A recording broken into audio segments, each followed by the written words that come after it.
economically, politically, and therefore the fight was necessary. So when in 1963, the few leaders and the few countries that were independent decided that it was important for them to create some kind of organization that takes seriously the process of decolonization, the process of total rejection of colonialism, as what happened.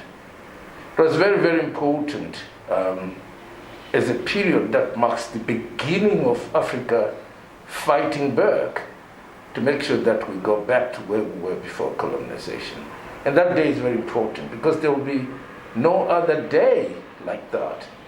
And as you know, from that particular process, one by one and bit by bit, the African countries gained their independence, some through negotiations, but of course if you think about these struggles in Zimbabwe, in Mozambique, in South Africa, in Angola, and so on, those were brutal struggles, absolutely brutal struggles.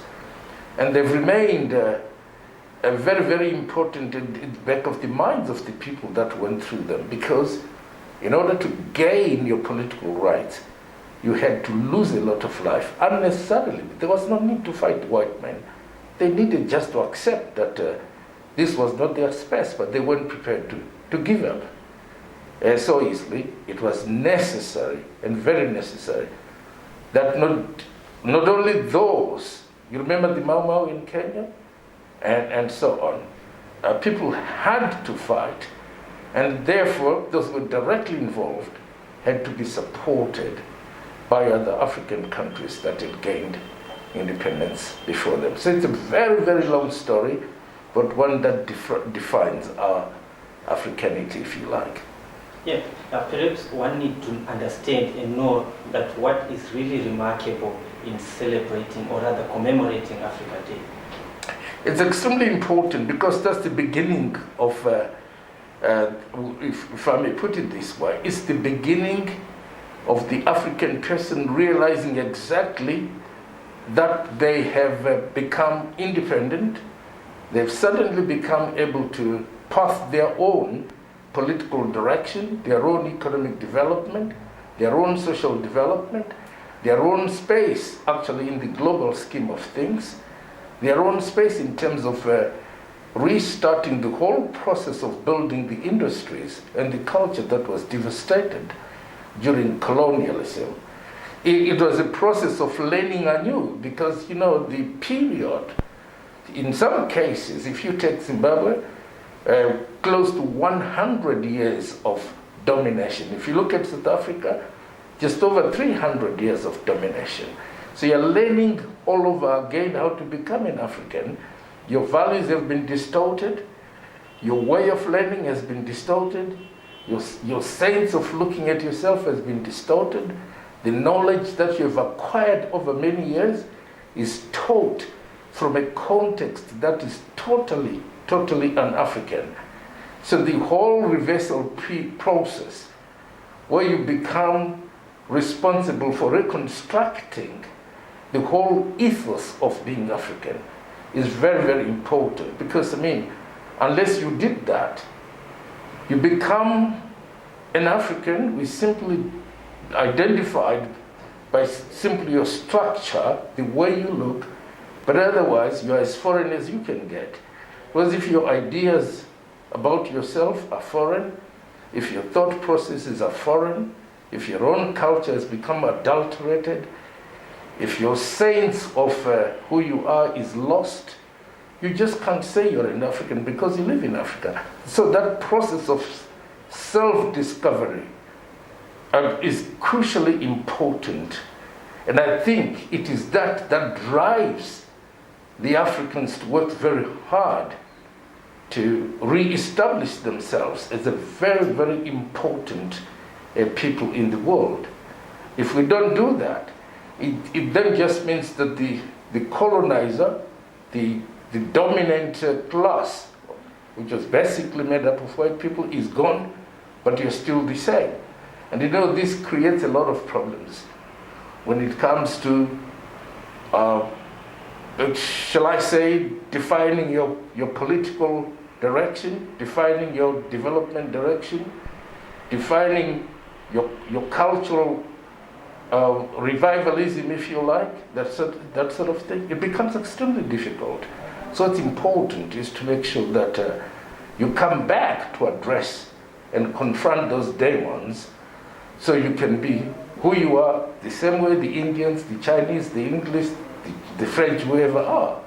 It's very important. I know that Africa is not one country. Africa is very diverse in terms of culture, in terms of backgrounds, in terms of things that happened to us. Some were colonized by the English, some by the Portuguese, some by the Italians to a smaller extent, the French and so on. So the distortions that came with that, they're still living with us today, and they're causing us a lot of problems. Because now we have a Portuguese African, we have an English African, we have a French African. Now, to come back and have one common universal ethos is very problematic. You have part of Africa that is made up of Mediterranean people, some are Arab and so on. So to bring them all together so that they can be one person is a gigantic task. This is why the formation of the Organization of African Unity there, which subsequently becomes the African Union, becomes extremely important, because you must define Africanity in such a way that all those that live in it accept and agree that whatever values we are projecting, whatever political direction we are taking, whatever development trajectory we are taking, is extremely important for positioning Africa in the greater global scheme of things in a way that results in the African people realizing their aspirations in all possible facets and dimensions of life. Well, Doc, it's quite interesting really that the Revolutionary Party, the ZANU-PF, and the Organization for African Union or Unity, the OAU, were both formed in 1963. Could that be just some mere coincidence or accident, or it was really, when juxtaposing the two entities, you could deduce some whole lot of significance in all that? There is some significance, and rightly so. Remember, at that point in time, the height of the fight against colonialism at that time was really very high. These people have started some of them actually in the early 1900s. They're starting that far back. The intensity is rising. And of course, as far as Zimbabwe is concerned, at that point in time, the politicians in this country decided completely and totally that the white man was never going to leave this country unless, of course, something very radical took place. I'm saying that the Organization of African Unity at that point in time is saying Africa can never be complete with some of our people still under subjugation. And it was strongest in some countries than others. In Kenya, it was very barbaric. In Zimbabwe, this was a settler economy. In South Africa, a settler economy. In Southwest Africa, Namibia now, a settler economy, and so on. So these guys weren't prepared just to give up. So when Zimbabweans decide that they're going to confront the settler by the most brutal means possible, this was very much in line with the thinking of the founding fathers, that something needs to happen to propel, to push forward the need to have all of Africa, every piece of land, every inch of land, free from foreign domination. So that the coincidence is very striking, and I believe at that time, I don't know if both of them weren't, but surely I believe that the former president was present at that meeting. He could have never been obviously at head of state level because we weren't free, but he had some presence there. And I think the input from a person who is coming from a country that is severely dominated in a destructive way was very important to inform some of the decisions that the OAU takes. Remember that up until that time, there hadn't been very brutal, rather a brutal confrontation, the way it happened in Mozambique, the way it happened in Zimbabwe, in Angola, in South Africa, and so on. Yes, there have been fights in some countries, but not to that extent. So when that happens, I think it puts the whole issue of fighting for the liberation of Africa at the right point. You recall that years down the line, after 1963, the countries surrounding Zimbabwe and a few others that were fighting here, they formed what they call the frontline states. The idea was that those that were nearest should form that organization in order to give the maximum support to those that were fighting. We needed the basis, we needed the ability to mobilize, of course, materials to support the war, the finances and so on. We couldn't do it from inside. We had to be in other countries. Of course, those that were free, and in 1975, 74, 75, Mozambique becoming free, the new frontier for the war and so on. So that's very important in the thinking prior that, to ensure that that direction be supported, so that at the end of the day, we begin to see those that were dominant caving to the demands of the people. And I would say history that would require talking about at length, if we wish, because it was a very brutal history, particularly in those countries where the armed struggle was waged in order to break the bone, rather the backbone of the colonial system. Just to take you back a bit, you mentioned earlier on that the OAU played a significant role in bolstering revolutionary activities and ultimately ensuring that African states gained their independence. But today we hear, sentiments coming from mainly opposition political players, highlighting that the AU of today is now just more or less a toothless bulldog. What do you make of such sentiments? It depends on the dog they are keeping in their backyard. The OAU must have kept a different dog, is it? So theirs have no teeth, but certainly, I am sure that from what we've just said, the moral support, the logistical support that was given to all the liberation movements by the then OAU and subsequently, of course, AU was very important. Remember, they formed the Liberation Committee. They knew that was very important to do that. Yes, I can understand, because most of the political movements that you're talking about, these are movements that have come up long after Zimbabwe and other countries have become free. The freedoms they enjoy today, some people had to sacrifice their lives for. What we're seeing today, most of the opposition parties, with all due respect, their origins are not African in any way, because these are guys who are receiving a lot of ideas that are foreign by nature. And I don't think we've sufficient time, say today on this program, to go through all those phases. The international capitalist system, the international imperialist system, the way it set itself up, it was fighting from all angles.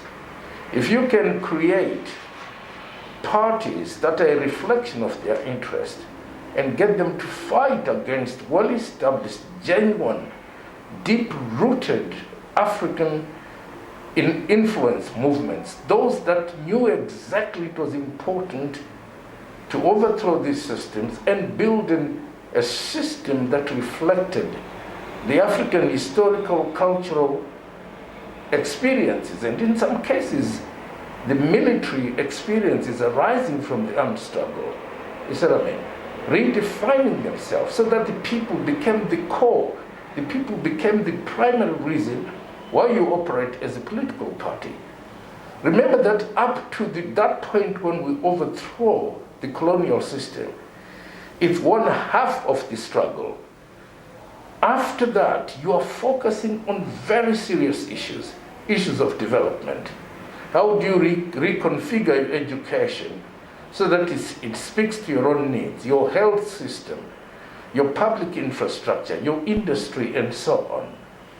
It's one thing to continue with the agenda of the Western world, and another to create systems and institutions that speak to your actual needs as a people.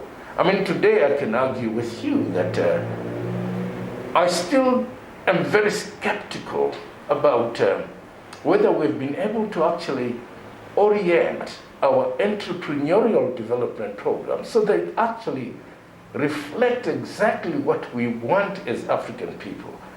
To the extent that most of these institutions that we carried over strengthened, it is unfortunate, because we really want to set up institutions that can address issues of the ordinary person so that they prop up development that is genuinely focused on the needs of all these ordinary people. I'll tell you why that is important.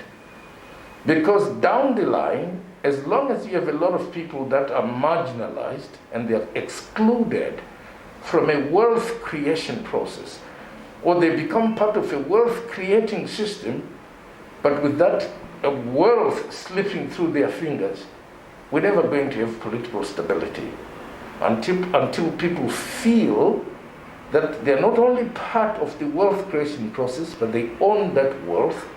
They can address a lot of their social and economic challenges from the efforts they put into that process. So it's all this year that most of the political groupings that you're talking about don't understand. They are protecting the privilege of those that were there. But no, the land question is a good example. They tell us, oh no, when you took land, what did you do?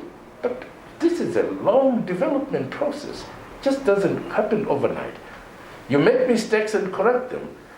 I'm better off making mistakes and correcting them than surrender my entitlement to that person purely because they say, what are you doing with what we gave you? They didn't give us, by the way. We fought in order to repossess what we now own. We need to defend that vigorously and throughout. But what it means is we need to create systems that slowly assimilate our people into the processes of wealth creation so we can fight the scourge of poverty and stop the possibility of political fragility creeping in, because that's the easiest route to get into our system and thwart every developmental effort we are trying as Africans. Doc, we're having this discussion at a time when AU's 2020 running theme is silencing the guns and creating conducive conditions for Africa's development. So what exactly is your assessment of this subject matter regarding to the achievement of perpetual peace, unity and development of Africa? It goes exactly to the issues I was talking about. Your biggest enemy is marginalization, poverty, people feeling helpless, people lacking access to opportunities and resources, people owning a country but not owning the resources, people owning a country but not owning the agenda of development, people owning a country that for all practical purposes they don't belong to because they're not part and parcel of what's going on. All that can be deliberate. And what we're saying is, if all the African countries come together and defined in a very clear way, look at Africa, what is it that you don't have? You have rivers, you have minerals, you've got very good soils, massive land at your disposal, massive human skills, minus those, of course, who are miseducated, and just about look left, right, and center, north, south, east, and west. There's just about everything that the world needs is in Africa. Everything that Africa does not need is not here. We need everything. But what happens is that Africans are busy chasing things that they don't need and they don't have. They don't worry too much about what they have.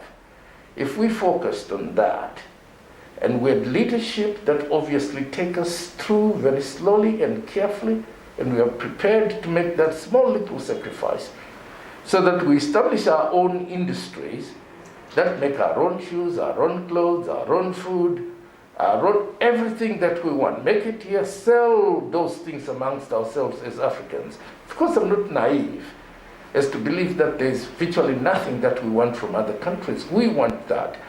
But I think with over 1 billion people, Africa is a huge market already. Whatever we are buying from outside, we can buy from within. We supplement that with what we don't have. There will be areas of technology where we suffer a deficit, sure. But all these universities should be structured in such a way they begin to claw back, and so on. So we build a local fund of skill and knowledge that is applied to programs and activities that are typically located within Africa for the African markets, and so on. So what do? We need to open up our space a little bit as Africans.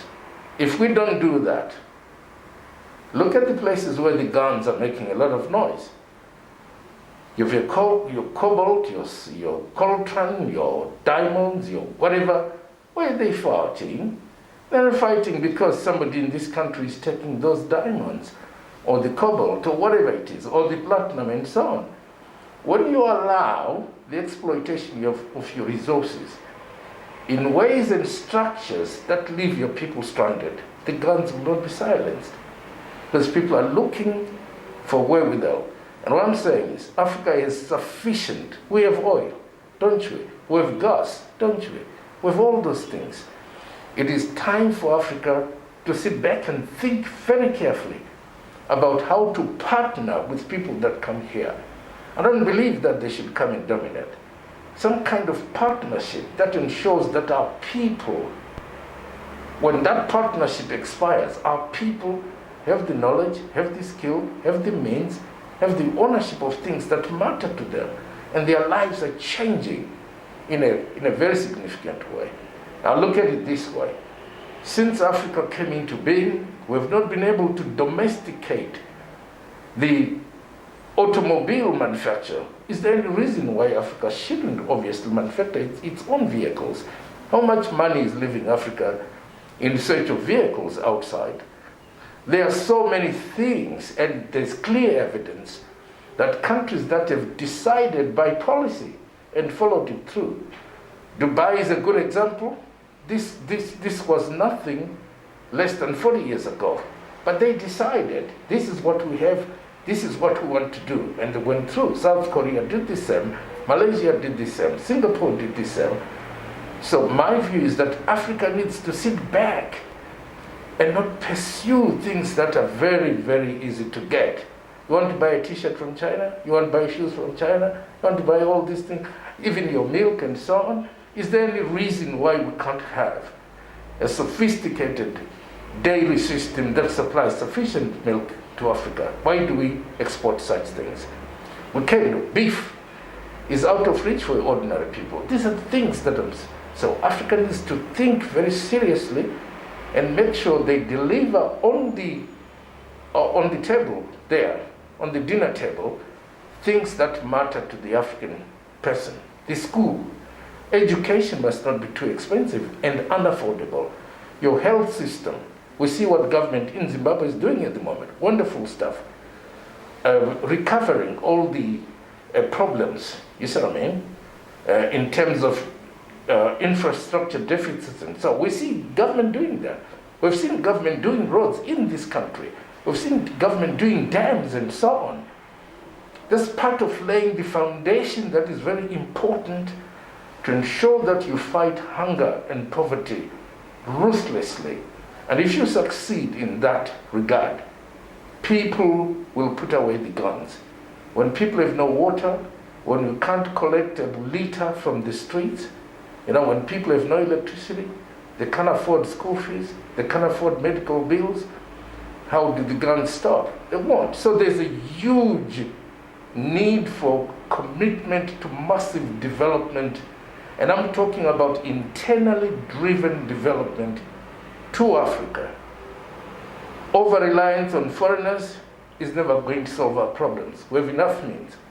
We have enough intellectual wherewithal and capacity now. We have the political will. I think that the African countries must not be victims of their own past. It's something that's very difficult to walk away from, but they need to learn that there's some form of sacrifice that's required to take Africa to another level. Development, development, development is the way to go. If we're going to silence the guns that you're talking about. Peace, people can't be at peace when they're hungry. People cannot be at peace when they are not united. When people are hungry, they are very easy to divide, and therefore disunity comes in. Because people are just looking for something to live by each day. You see that at very local level. And I think this is the massive task that the leaders of the African Union today, if we want to celebrate a very successful Africa Day, we can do so when our people have suddenly found that the space that they occupy economically does offer them real opportunities to sustainable livelihoods. Well, Doc, still on the sufficiency of Africa, it's largely known that Africa is a net exporter of raw materials as well as human capital. But in spite of all that, a lot of demeaning and, should I say, derogatory sentiments have been peddled about Africa, such that even in literature circles, books have been written. You know, for instance, I'll give you an example of Joseph Conrad's Heart of Darkness, you know, where he describes Africa as the heart of primitiveness and brutality and all sorts of, you know, of banditry. Now, having that in mind, what exactly do you make of Africa regarding to its importance in the global sector? This is why Africa must move away from building relationships with systems that are anti-African. And this is why Africans must begin to take the responsibility to define who they are. Because everything that you're talking about right now, these are definitions by people from outside who obviously would want to see Africa from the experience of what has been going on for years and years. Remember the experiences of the slaves. How were they treated? Remember people working under a colonial system. How were they treated? These are the images. Actually, even in post-independent Africa, the bulk of this story is told by French 24, BBC World, CNN, and Al Jazeera, and so on. They pick up those stories that I think are important to them and are good stuff to the ears of those that hear them in their own space. And it's important to keep Africa that way because Africa has what they want. The more you're presented to the world as hopeless, I mean, if you say what's an African today, you're thinking of an African as an asylum seeker, is it? You're thinking of an African as a beggar. You're thinking of an African as somebody who really can't save themselves. They need someone else. And what I'm saying, the whole concept of aid, these countries coming to us and saying, we're going to give you some aid to deal with A, B, C, D, and so on. The whole scenario of the NGOs and so on. I think all these things are carefully managed to ensure that Africa stays where it should be, a primitive place. I am saying to you, it is up to the political leadership in Africa to confront that terrible image and change it around, and it's very possible. This can be done because, yes, your young boys and girls will go elsewhere looking for jobs because there's no capacity. There's no capacity. What I like, maybe at this point, you remember what President Mnangagwa has been talking about. Production, production, production. You're never going to make it unless all your economic facets are in place and they're functioning well. In other words, let's sit back and say, who is going to make our cooking oil? Who is going to make our margarine, our milk, our bread, our shoes, our shirts, our trousers, our jackets, our computers, our whatever? We should be saying that. Yeah, for those things that we have no capacity just yet, but from the activities that we are undertaking and exporting, I would prefer a situation where we export to Africa, because Africa is buying a lot of things from outside, is it? Look at Nigeria's import bill, look at Kenya's import bill, look at Uganda's import bill, South African import bill, look at where they are importing those things. If we develop internal capacity as Africa, if Africa industrializes sensibly and sustainably, most of these things are spent well within Africa. It reduces our dependence on China, on Europe, on America, and our relationship transforms, because now we don't need them as much as we do right now. If we reduce our dependence on those, it just means that the respect that's accorded to Africa rises, and that is what is important. And I actually believe that if we stop wrangling about things that are peripheral to critical things and focus on those things that really change the dynamics in terms of business, the economy, and so on, and emphasize on the right things, Africa will be on a course to recovery. Somebody said exactly what you said, all those things, the terrible images that are painted about Africa. Somebody says, no, all those terrible things are not actually disadvantage. You need to turn them, flip them around, and Africa is a land of opportunity. But give those opportunities to the citizens of Africa, support those people to do what they have to do. I don't think we should be condemned as people of Africa. We should not be condemned to informal activities. No. You will never eradicate informal activities, but those should not be the ones that define our economy. We want to be as formal as you can get. The capabilities are there. What is going wrong? Those are the things that Africa needs to confront very honestly. There's also something that I believe is a bit false and needs to be sorted out. There's no need for us to say we are in SADC, we are in COMESA, and still impose restrictions that prevent business from taking place across the borders. People can move freely across the borders. You go into Zambia, they will say you are here for 30 days. Why should I be for 30 days when I want to be there for 50 days? I'm in Africa, we are saying we're working together. Why don't we simply relax a lot of those things so that there is free movement? I'll tell you what, one of the biggest things in order to reverse that we need to do, let's fix our roads that connect the whole continent. Let's fix our rail that connects the whole continent. Let's fix our air transport systems that connect the whole world. Let's fix our waterways so that people have huge opportunities of getting from one point to the other. At the moment, there's some countries that have very bad roads where they are, and there are some countries that have no roads at all. And most of the ambitions that we have, and most of the things that we want to push for, in the absence of good roads, good rail systems, good air transport, and waterways, and so on, that might obviously remain a very huge hindrance to what we want to do as Africa.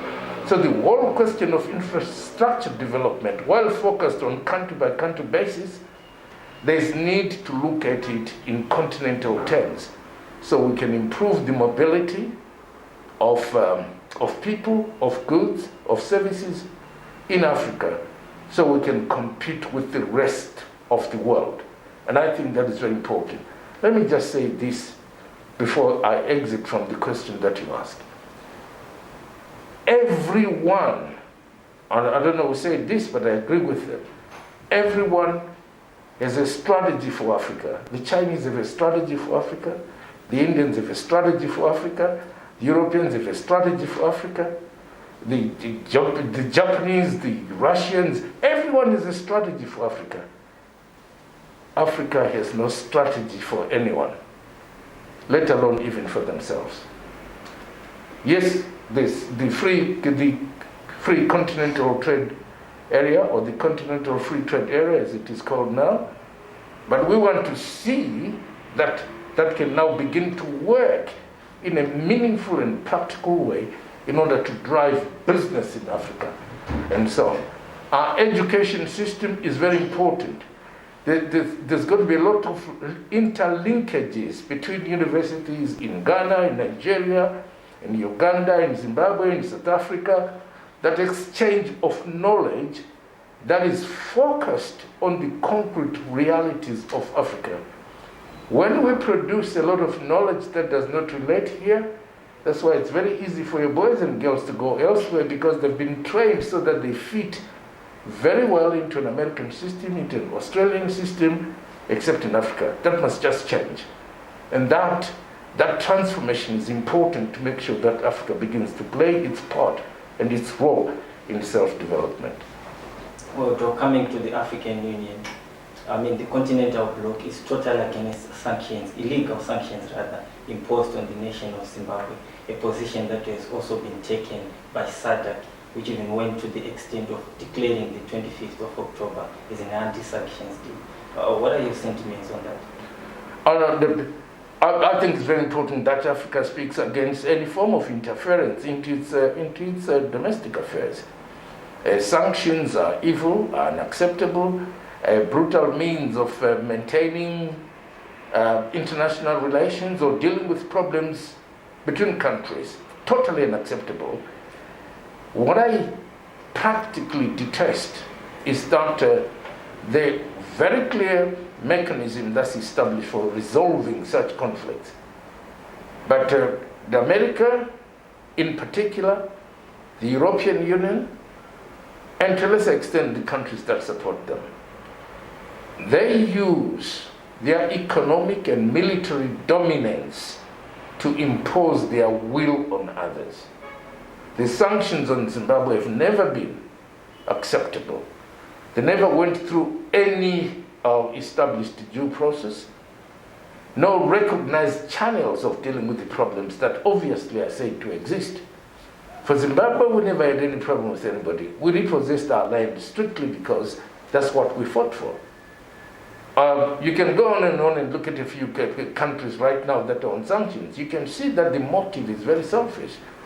But to the extent that the African Union, the SADC community, and maybe a few others as well, organized communities in Africa, are fighting against sanctions, that in itself is very, very important to the African agenda, because the more you have disruptions that arise because of unilateral actions by a world power or a group of countries that constitutes a massive political and economic power, doesn't matter what they say, it's totally unacceptable. So I'm totally in agreement with the AU, with SADC, fighting to have sanctions removed from Zimbabwe. Because you know what?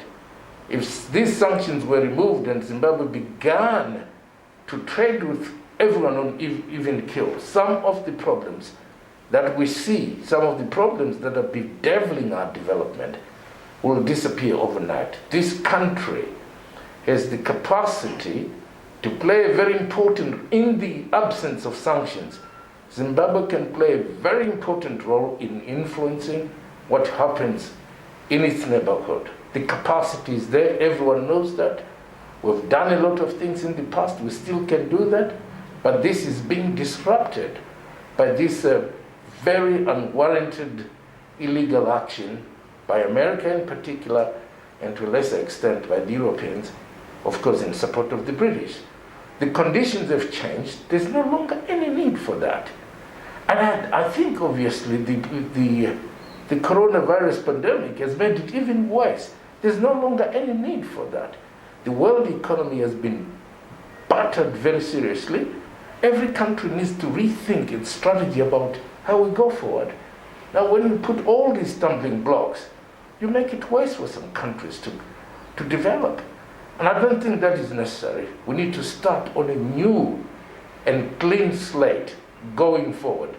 And the best way to do that is by removing not just sanctions and all these conditionalities that are imposed on weaker and smaller countries so they change their behavior in favor of the person who is punishing them. That's not necessary. And I think that Zimbabweans in their thousands or millions must support the push for the sanctions to be removed instead of actually agitating for the retention of these sanctions. You know very well that there are people who have made it their business to campaign for the retention of sanctions. And you're saying, is this in the interest of the country? The answer is no. It's never in the interest of the country. So why are they doing it? You go back to the post-independent opposition movement. These were always sponsored by powerful nations. In this case, most of them would have a common father. You know what I mean? Because they are thinking in Kenya, in Zimbabwe, in South Africa, whatever, it's the same. It is just the same. And they demonize their own people and so on. How many times has President Mnangagwa been called names and so on? And you say to yourself, is there substance in all this? Sure, there's no substance. It's all froth. But it's very disruptive. What's interesting is that in this country, the president has opened up the space for everyone to play their role the way they want. He has even created a dialogue platform that if you've got a problem, I won the election, you did not. So let me listen to you. What is your problem? What do you want? Let's talk. But you see, they are unwilling to talk because they are part of the old-fashioned regime change agenda. There is no person in Zimbabwe or in any other African country who is going to participate in changing a government purely because somebody who is sitting in some capital somewhere says it should happen. That era is gone. I think that President Mnangagwa will stand or fall on the basis of his policies. We support him because we think he's a progressive thinker, he's a very honest guy, he works hard, he tries by all means to make sure that even if the differences were there, let's work together. So this opposition movement is not just in Zimbabwe, and you know they work together. The ones in Kenya, the ones in Nigeria, the ones in Uganda, the ones in, if you look at Vachamisa's friends, they are all those that are in opposition everywhere. And you wonder why there's commonality in their whole agenda of opposition. What I'm saying is that they are from the same father. Africa is better off supporting all political movements that have succeeded on the basis of a genuine fight against colonialism, all political movements whose primary agenda is development that is African focused, that is people focused, that seeks to strengthen Africa, and obviously eventually get Africa to a point where it becomes a recognized economic influence in the world. And I think that is possible, even judging by the few things that are happening now. Don't forget, a lot of things have changed in Africa. Leaders, the first generation of African leaders are gone. And therefore the thinking, the focus and so on is totally different today.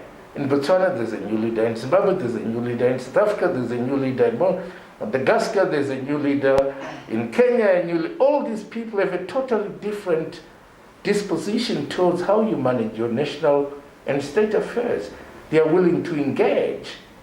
They are willing to involve everyone in defining exactly where we are going. You've seen it in this country. Yes. When the president is trying to bring everyone on board, what's your problem? If you're nurses, if you're teachers, if you're what, let's talk. But because they come from the old school, that school of confrontation for the sake of it, they also don't quite realize that if you don't put a lot of effort into work, there's no money that's going to come from people who don't work. We need our industries to tick. We need our commerce to tick. We need our services to tick. When that happens, our country begins to take off. Yes, it will minimize the number of people that go far away in search of food, but it could never, the diaspora is as old as creation itself. You can't stop it, but obviously you can reduce it on a massive scale. Oh, speaking of new leaders, coming closer to home, the President, His Excellency Comrade Idi Mnangagwa, being a revolutionary leader, but a new leader in this new dispensation, is globally acknowledged and recognized, as one of those remaining giant African statesmen. One who rather fits in the shoes left by the likes of Kwame Nkrumah, Julius Nyerere, and even Nelson Mandela. What do you make of that? It's very easy. He's got a very strong personality. He's got very strong beliefs about what Africa should be. He's committed to opening the political space to as many people as would want to participate. He's actually saying, listen, our salvation lies in one thing and one thing only. Let us work to make sure that our economies take off. Let's concentrate all our efforts in getting the economy right. Every other problem takes second place. And I think that is where it's important. Remember, I was just saying, the focus on Africa today should be development. What a better person to exemplify it than Dr. Mnangagwa. He's been talking, we've heard him on radio, on television, on public spaces, and so on. He's, to a point, obviously, he repeats himself so many times as it's something risking boring people.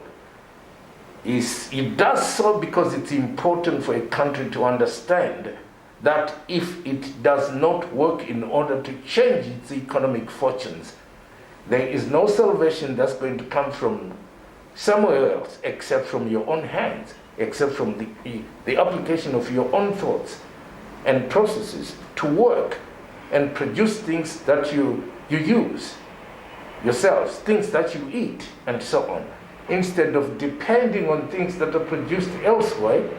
And they're subject to a lot of serious global vicissitudes, if I may use that term.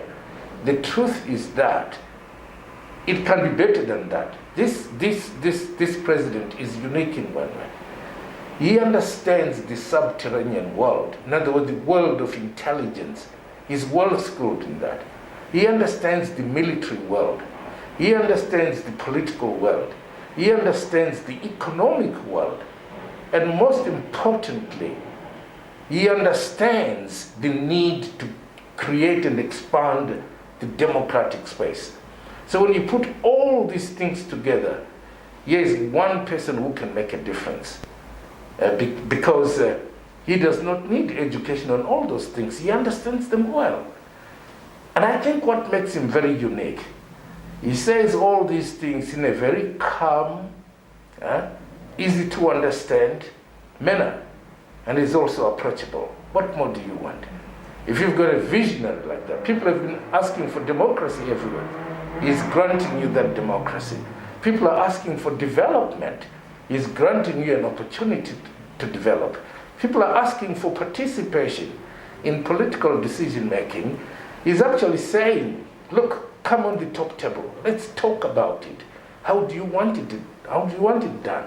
If you're talking about youth, he's actually creating space for the young people, for the women. He's creating space for the women, and so on. What more do you want from a president?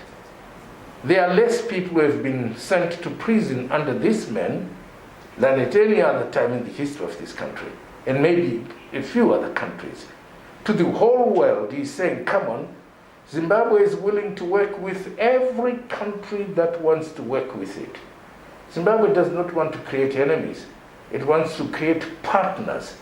He's actually said, to the risk of losing the support of other people, that if you've got a business idea and you want to come and practice it here, you want to come and invest in this country, come and do that.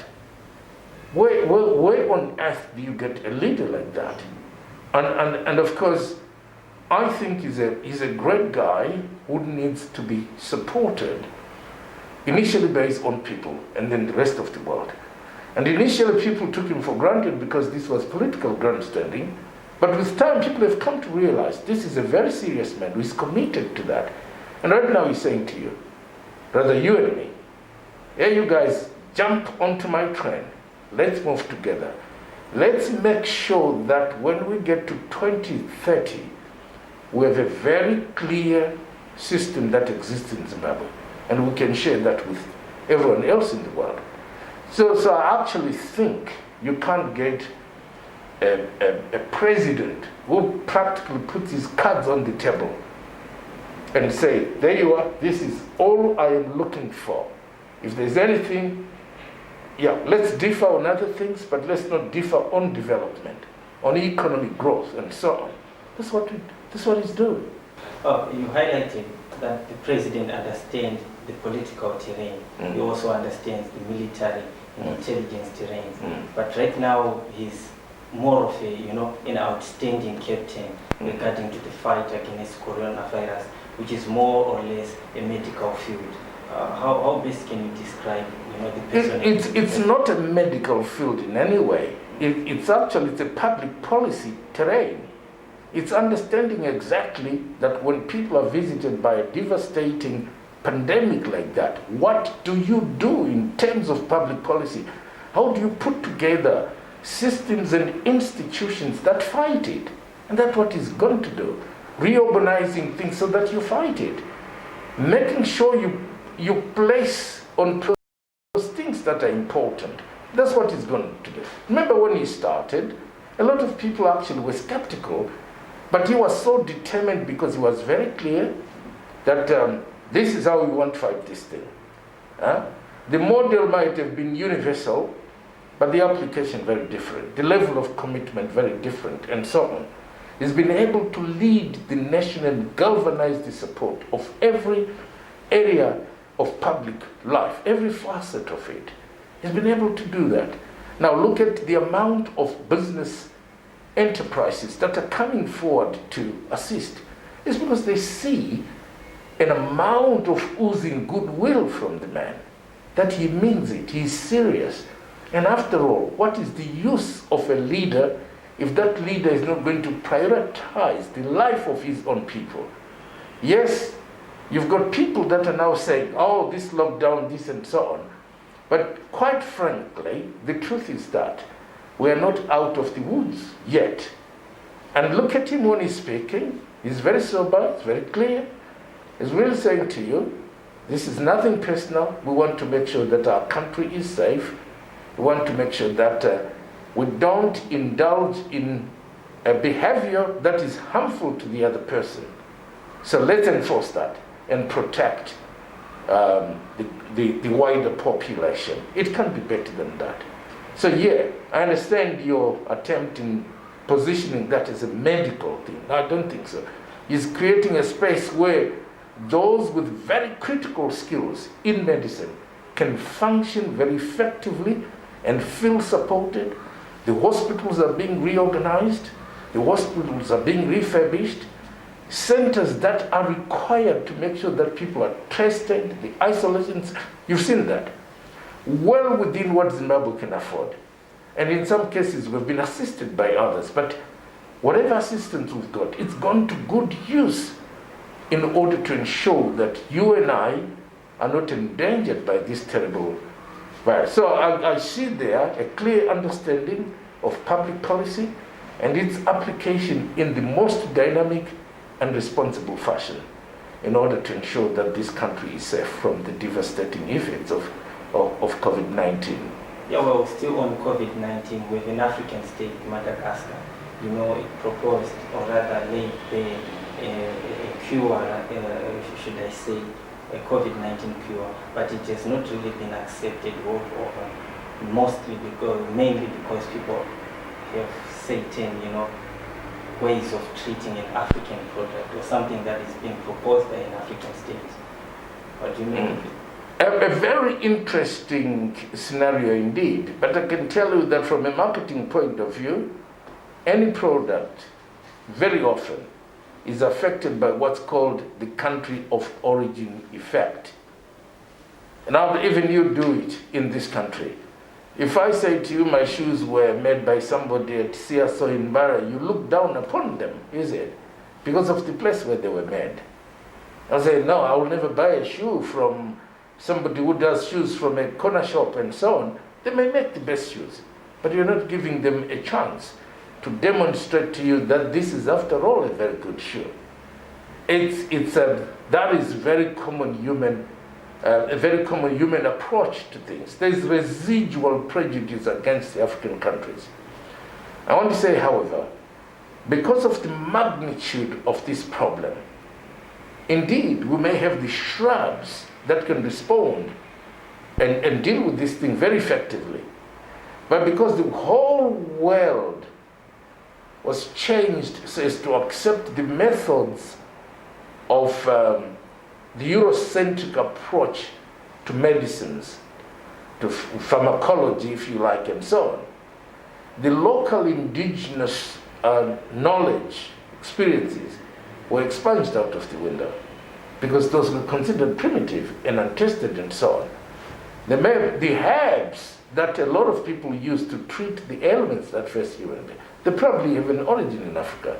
Those guys probably even stole some intellectual property, some knowledge that our parents, up to this day, we still have people with very, very good knowledge of how certain shrubs work. That knowledge has been stolen, it's processed and packaged and brought back to us. I don't want to rule out what's happening in Madagascar because I don't have sufficient evidence to prove that there are people who have used it and the conditions of COVID-19 has reversed.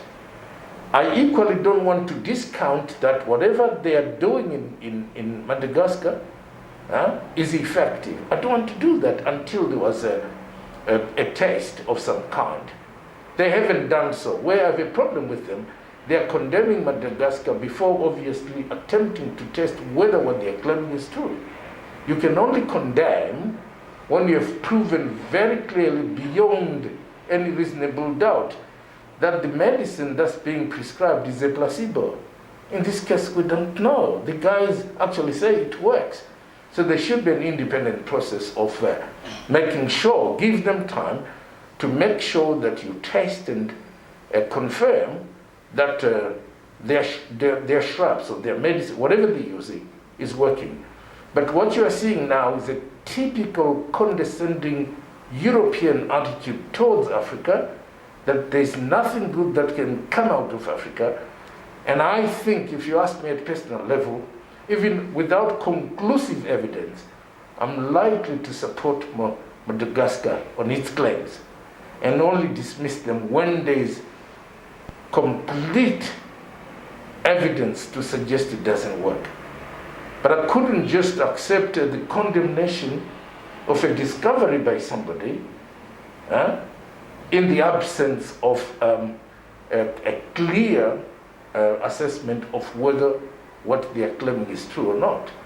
It's going to be subjected to that. So I would stay with Madagascar on that point. Yeah, well, still on COVID-19 issue, the Chinese government, Chinese philanthropists, and even the Chinese corporate world, they've been so influential, in assisting various African states in the fight against COVID-19. What do you make of the Chinese relations with African states? When we were fighting back then, when we wanted assistance to fight the settler regime here, America was there, Britain was there, Europe was there. It was China that gave us sanctuary. It was China that supported what we were doing. You see what I'm talking about? When we were under siege at the United Nations, and these guys wanted to impose sanctions on it, it was China that stood very firm against the imposition of sanctions on Zimbabwe. There are numerous occasions when China has stood shoulder to shoulder with the African countries. They've built some dams.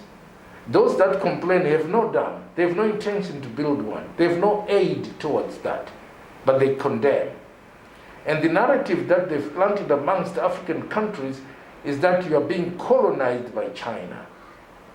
Quite frankly, would the president sell us to China like a product? I don't believe so. Because if he does that, he digs his own grave. Countries are built on carefully structured relationships. We've had an emotional, economic, political, structural relationship with China, as Zimbabwe, as many other countries in Africa. China has put a lot of its money on a number of things. It's not everything that is perfect sometimes. If you look at this relationship at different levels, Jack Ma is an individual who is absolutely rich. He knows he makes his money from communities, including Africans who buy from his system. He knows that. The money that is made is not made on his own. He's supported by ordinary people who buy most of the stuff that he makes. So when the world is under siege, you go back and assist those people because it's they that partner you to make the wealth that you have. He's a philanthropist. A philanthropist is not created by law. This is somebody who knows I've got a lot of money that I've made by working with these people. They are my customers. I couldn't succeed without them. Now they are in trouble. Let me plow back and stabilize the world. I don't see anything wrong with that. If the Chinese corporates did the same, but I mean, if they come here, you give them concessions to do gold, to do diamonds, to do whatever, timber and so on, how do they repay you back? Corporate social responsibility. There is a potential danger to destabilize markets. Some of those actions are actually a reflection of a lot of self-interest. Because if you have your customer base decimated, how are you going to continue as a business? We have a very meaningful, productive relationship with China as Africa that has spanned many years and at different historical epochs and so on. So, this is why many people say that China is an all-weather friend. When the Europeans came here, when the British were here, the Chinese have not taken away your land. They negotiate to work with you. The British took our land. What have they given us back in return? Nothing, to be honest. Everything they are doing advances their own interest. The Commonwealth is all about making sure they open space and avenues for their own businesses. That sort of thing. They will always have small change that comes through overseas aid. Small change. So, because you've never been used, somebody who comes in and puts in a lot of effort in a very, very massive way, you then become suspicious. What do they want? But look at the relationship over a long period of time. It's always been reciprocal, quid pro quo, not one-sided. So I think that I would rather, obviously, deal with a clever enemy than a stupid friend. Doc, as we wrap up, how best can the next generations, extol the values of Pan-Africanism as well as safeguarding the legacy embedded in Africa today? It's a very huge challenge for African leadership to do that because of globalization, because of the distortions that have come as a result of the advances in information technology and so on. And for me, I think that the political systems, governments and political parties, if you like, your universities, your polytechnics, your higher education, your primary education, kids need to be taught when they're still very young what it is that constitutes an African. How do we interrelate as a huge continent with a diversity of cultures, a diversity of people, a diversity of beliefs, and so on. I don't think that we should be frightened by the diversity of our cultures and our beliefs. One thing that should obviously unite us is to have a very common ideological position that defines how we relate to the rest of the people in the world.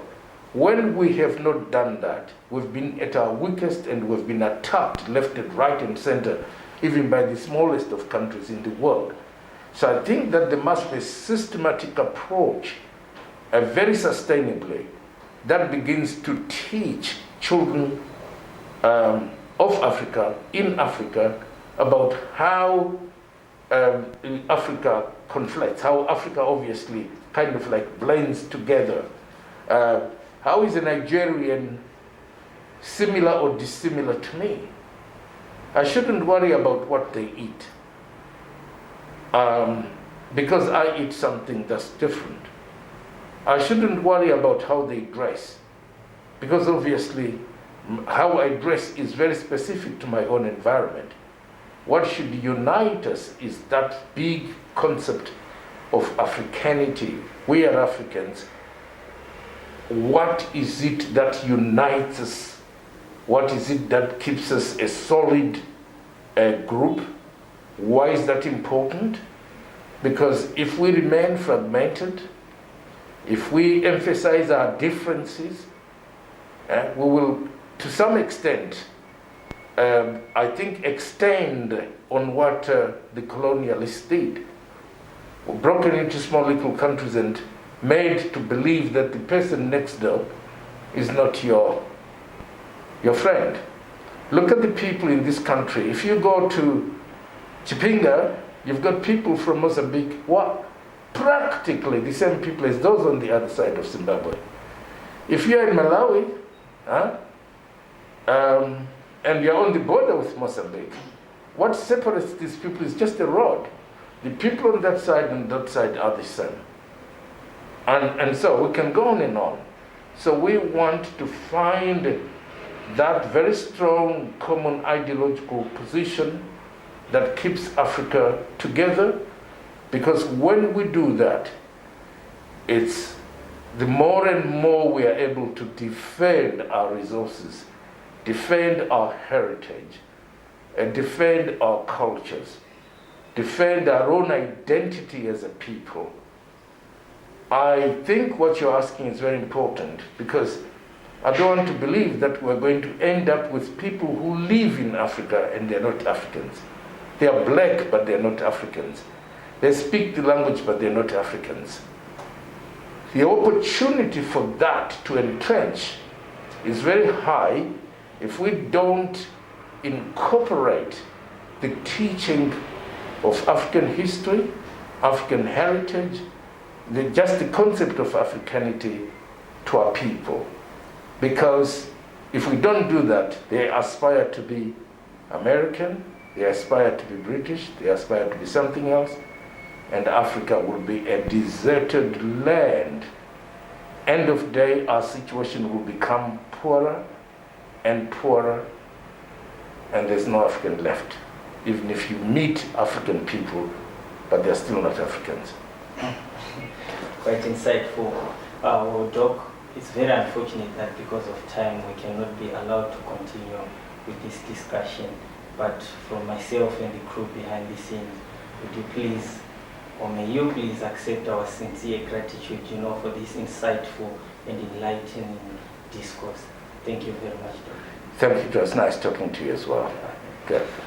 Or to you, our patriotic viewers, you heard it yourself from this revolutionary, academic, and Pan-African think tank that everyone is a strategy for Africa. Americans have a strategy for Africa. The British have a strategy for Africa. But it's now time that Africa develops her own strategy, her own, roadmap.